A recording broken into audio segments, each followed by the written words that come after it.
and welcome back to Haplast Channel. Today there's a helpful tip I want to share with you guys.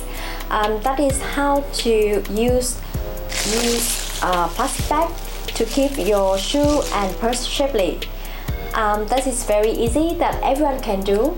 So let's get started. Firstly, wad off some of your plastic bag into reusable like this. Then you can put them inside the shoes.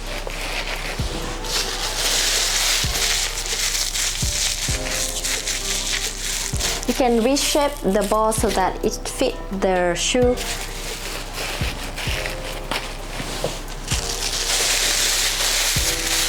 Repeat it with other shoes.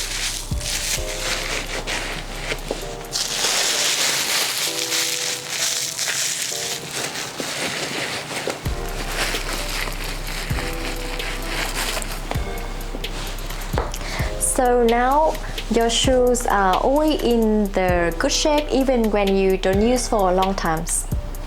You can use this tip for your purse as well to keep the good shape. So that's it for today's video. I hope you find something useful, and don't forget to subscribe for our channel for more amazing tips and tricks. So goodbye for now and see you in next video.